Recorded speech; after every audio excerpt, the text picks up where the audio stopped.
បាទគេថាសែនមួយមានប្រវែង680 nanomètre ណាសែននេះកំណត់សំយោគ ANM មួយដែលមានតំណែងតំណង ribonucleotide ពី A ដល់ 3C ស្មើ 3G ដល់ 2E កគណនីចំនួន nucleotide ប្រភេទនីមួយៗរបស់សែនខគណនីចំនួន ribonucleotide ប្រភេទនីមួយៗរបស់ ANM បាទបើគេដឹងថា molecule ANM នេះមានផលដកបាទផលដករវាង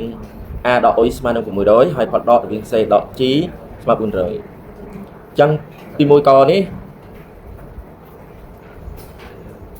បាទកគេបងកណនី nucleotide បាទប្រភេទនីមួយអញ្ចឹងគេឲ្យយើងរកអីបាទ ATCC របស់សែនអញ្ចឹងទី1យើងស្រង់បំរាប់ក្រាសែនមួយមានប្រវែងអញ្ចឹងប្រវែងយើងតាំងដល់អក្សរអីបាទ L ហ្នឹងគឺ L សែនណាស្មើនឹង680 nanomètre សែននេះកំណត់សំយោគ ANM មួយដែលមានតំណែង ribonucleotide 2A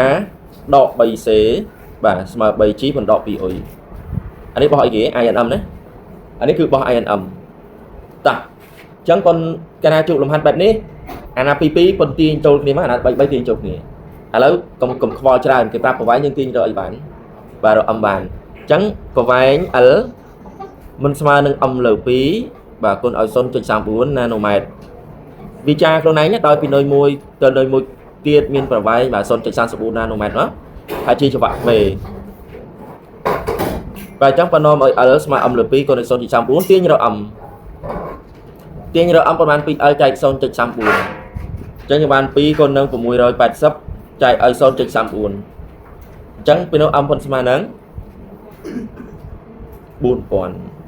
តែឃើញ M មួយទុកចោលសិនបន្ទាប់មកនេះយើងមកមើលតំណែងនេះគេប្រាប់អីគេថាដោយ 2A ដក 3C ស្មើ 3G បណ្ដក 2E អានេះមិនបោះ ANM ឲ្យតែឃើញតំណែងបែបនេះយើងយកអាណា2ទាញចូលគ្នាអាណា3ទាញចូលគ្នាឧទាហរណ៍ 2A នេះបន្ទុកដដែលឥឡូវបុកដក 2E ឬម្នេះបានបុកប៉ុន្មានអុយបុក 2E ហើយអា 3G នេះបន្ទុកដដែលសិនដក 3C ឬម្នេះបានបុកប៉ុន្មាន C បាទ 3C ទាញ2កតាមកយើងមិនបាន A បុក E ទាញ3ចកតាយើងបាន C បុក G G បុក C ក៏បានដែរបាទ C បុក C តែនេះបោះអី ANM បាទនេះក៏បោះ ANM ដែរបន្ទាប់មកយើងកលេចទៅមើល A បុក E ស្មើ A អីបើតាមគោលការណ៍ចម្លងក្រមបាទស្មើ A សែននេះ C បុក C មិនស្មើ C សែនអញ្ចឹងយ៉ាងកន្លែងហ្នឹងយើងជួសឲ្យដោយ C សែន A សែនបានអញ្ចឹងយើងដាក់ឲ្យគេតិចមកតាមគោលការណ៍ចម្លងក្រមបាទតាមគោលការណ៍ចម្លងក្រម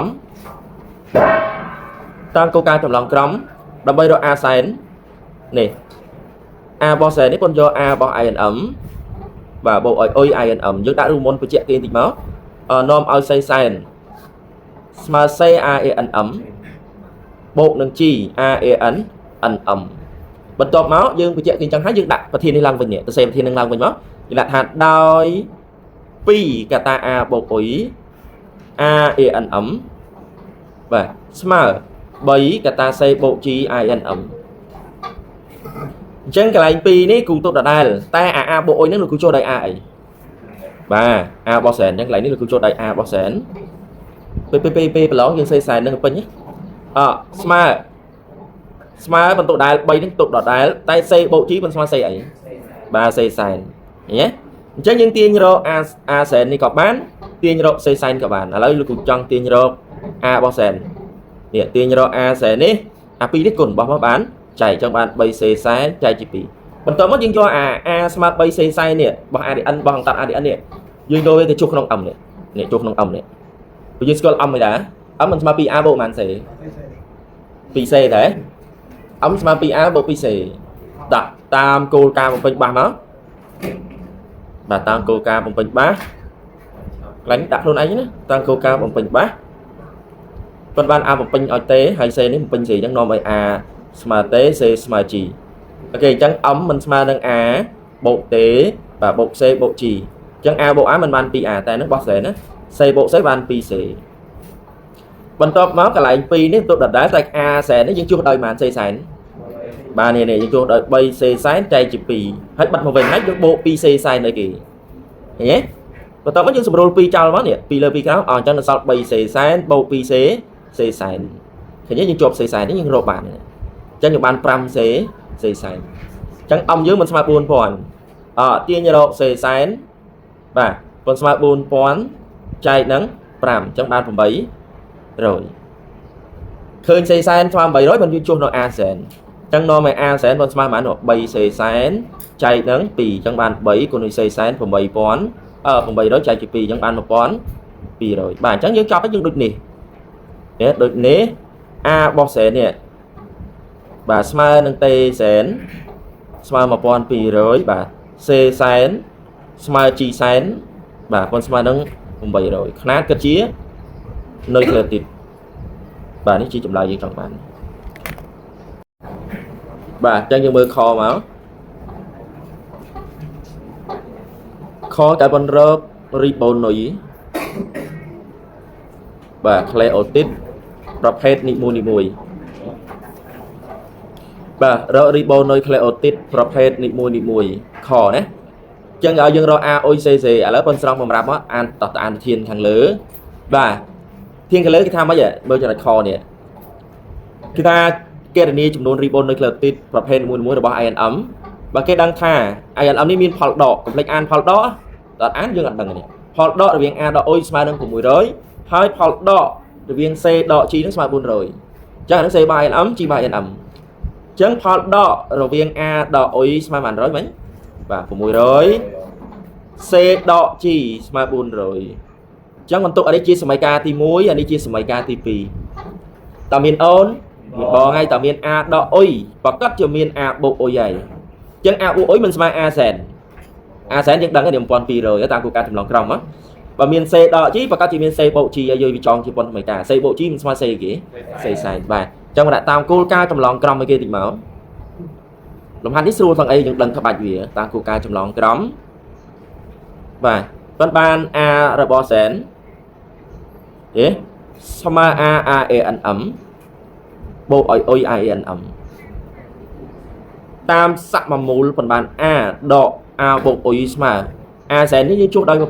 មកបន្ទុកសមីការទី3សមីការទី4នាំឲ្យ C សែនបាទស្មើ CINM បូកនឹង GIANM តាមសកមូលប៉ុន្មាន CINM បូក GIANM បាទស្មើ C សែនស្មើ800ទុកសមីការទី4បន្ទាប់មកប៉ុនចាប់ផ្ដើមចងសមីការទី1និងសមីការទី3ជាប្រព័ន្ធសមីការអត់អាចយកសមីការទី1និងសមីការទី2ចងជាប្រព័ន្ធសមីការកើតអាមួយសេអាមួយអុយអញ្ចឹងយើងដាក់តាម2និង3តាម1និង3បាទអញ្ចឹងដាក់តាម1និង3បាទជាប្រព័ន្ធសមីការតាម1និង3ជាប្រព័ន្ធសមីការសមីការទី1ប៉ុន្តែបាន A ដក O បាទអញ្ចឹង A ដក O ស្មើ600សមីការទី1សមីការទី2ប៉ុន្តែបាន A សមីការទី3 A បូក O ស្មើ1200សមីការទី3